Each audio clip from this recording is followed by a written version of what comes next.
Welcome, friends. Let's learn preposition of and for. In the previous lesson, I taught the three preposition words at, in, on, जिनके मैंने आपको concepts दिए थे और examples के साथ उन्हें एक्सप्लेन किया था. फर्दर उनके टेबल्स के साथ उन्हें कंपेयर हमने किया था कि उनके यूजेस किस किस तरह एक दूसरे से डिफरेंट होते हैं. तो इस लेसन में आज हम देखेंगे कि ऑफ एंड फॉर जो आपस में बहुत ज़्यादा ऑफन हम कंफ्यूजिंग भी होते हैं इसमें और मिक्सअप भी कर देते हैं इन दोनों को कि कहाँ पर ऑफ आएगा और कहाँ पर फॉर यूज़ होगा. So let's see. First of all तो हम इनके मीनिंग्स देख लेते हैं. ऑफ का मीनिंग क्या होता है एंड फॉर का मीनिंग क्या होता है. इनके मीनिंग्स ही अलग अलग होते हैं, तो यहाँ से ही हमें आइडिया हो जाएगा कि इनके यूजेस भी किस तरह एक दूसरे से डिफरेंट होते हैं. सो ऑफ का मीनिंग होता है बेसिकली का या की, एंड फॉर का मीनिंग आप जानते हैं कि हम कहते हैं के लिए.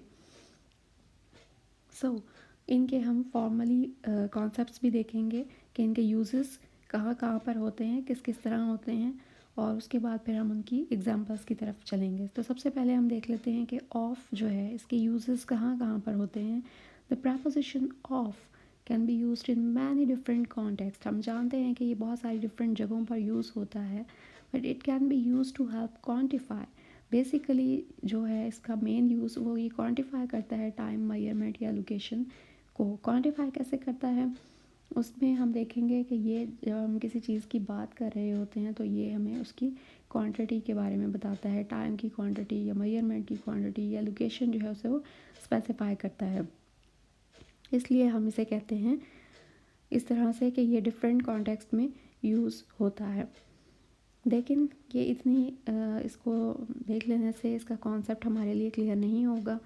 ऑब्वियसली हमें इसकी एग्जांपल्स को देखना और अंडरस्टैंड करना होगा और चल के देखेंगे कि ऑफ को हम किन किन सेंटेंसेस में कहाँ कहाँ कैसे कैसे यूज़ करते हैं, और इसका मीनिंग भी साथ साथ अंडरस्टैंड करेंगे तो हमें और पता चल जाएगा कि ऑफ और फॉर दो बिल्कुल डिफरेंट अलग अलग वर्ड्स हैं और अलग अलग सेंटेंसेस में ही यूज़ होते हैं और कैसे एक दूसरे से डिफ्रेंशिएट होते हैं. So let's see. सबसे पहले हम देखते हैं ऑफ की examples. The first one is I drank 2 cups of T. तो यहाँ पर हमने चाय के कप को क्वांटिफाई किया है. I drank 2 cups. नेक्स्ट में she got a perfect score of 10. तो जो स्कोर की बात हो रही है उसको हमने बताया है फिगर्स में 10 है. She lives west of the lake. ये हमने उसकी लोकेशन को स्पेसिफाई किया है. इसी तरह we can say she lives east of the lake, right. तो हम उसकी एक लोकेशन को स्पेसिफाई कर रहे हैं. One of the kids cried. Kids हैं, बहुत सारे किड्स हैं, but we are talking about one kid. One of the kids cried. तो इस तरह यहाँ पर हमने उसे भी उसकी बताया है नंबर के साथ कि वो एक बच्चा जो है बहुत सारे बच्चों में से जो है वो ट्राई कर रहा है, राइट. तो ये हो गया ऑफ का कुछ यूज़ बेसिक सा. इस तरह आप इस तरह के और कुछ सेंटेंसेस देखेंगे तो आपको फिर समझ आने लगेगी कि हमने कहाँ कहाँ पर ऑफ को यूज़ करना है. नेक्स्ट चलते हैं फॉर के यूज़ की तरफ. We used for before noun, pronoun और noun phrase to show direction, time, place, location, relationship or sometimes to introduce an object. तो इसके जो यूजेस हैं वो भी बहुत सारे हैं.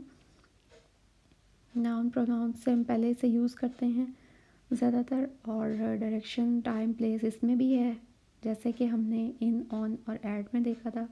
टाइम और प्लेस, लोकेशन है, फिर रिलेशनशिप्स हैं, और समटाइम्स जो है ये ऑब्जेक्ट को भी इंडिकेट करता है. तो इसके काफ़ी ज़्यादा यूजेस हैं और फॉर जो है बहुत कॉमनली यूज़ होता है सेंटेंसेस में प्रपोजिशन वर्ड. तो ये हो गया इसका कुछ फॉर्मल कॉन्सेप्ट कि हमने इसको देखा.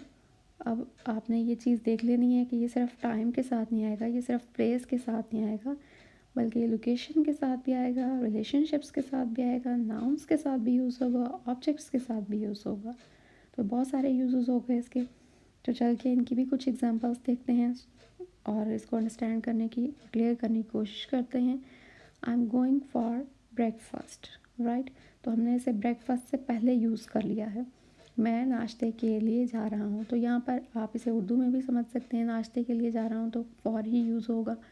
Orange is good for health, orange सेहत के लिए अच्छा है ना, यही हम कहेंगे। हम ये तो नहीं कह सकते कि ऑरेंज सेहत का अच्छा है। अगर हम कहा कहते तो हम ऑफ कहते, बट यहाँ पर ऑफ फॉर ही यूज़ हो रहा है, उसकी सेंस ही यही बन रही है। तो आप ये भी इसकी सेंस से भी इसको अंडरस्टैंड करके प्रॉपर प्रपोजिशन यूज़ कर सकते हैं। She is going to sleep for 5 hours, वो 5 घंटे के लिए सोने जा रही है। तो यहाँ पर भी हम फॉर ही यूज़ करेंगे। I made an appointment for June 6, June 6 के लिए इसने लिया अपॉइंटमेंट, तो के लिए है, इसलिए हम फॉर यूज़ करेंगे। और फिर इसमें जो है वो एक तो बड़ा बेसिक सा समझ में आ रहा है कि के लिए है, तो हमने ये फॉर ही यूज़ करना है। और June 6 है तो हमने उसके साथ, उससे भी हमें समझ आ रही है कि हमने यहाँ पर फॉर यूज़ करना है। एग्जांपल्स हैं इसकी। The interior of this house is mind blowing, इस घर का इंटीरियर जो है वो बहुत माइंड ब्लोइंग है। हम ये तो नहीं कहेंगे कि इस घर के लिए जो इंटीरियर है, सो ये एक बेसिक सेंस है कि इस घर का इंटीरियर है, तो ऑफ ही यूज़ होगा इसमें। I ate a piece of cake, cake का भी खाया गया है तो ऑफ यूज़ करेंगे। She is not fit for the job, अब ये फॉर की आ गई है इसमें बात, वो जॉब के लिए फ़िट नहीं है, जॉब के लिए फ़िट नहीं है तो हमने इसमें फॉर यूज़ करना है। Shouting is bad for you, shouting चिल्लाना आपके लिए बुरा है, राइट। तो यहाँ पर भी हमें बहुत क्लियरली समझ में आ रहा है कि हमने के लिए बात की है तो हम फॉर यूज़ कर रहे हैं। I hope you understood the words, sentences, आपको क्लियर हो गए हों कॉन्सेप्ट्स ऑफ एंड फॉर के। So take care and goodbye.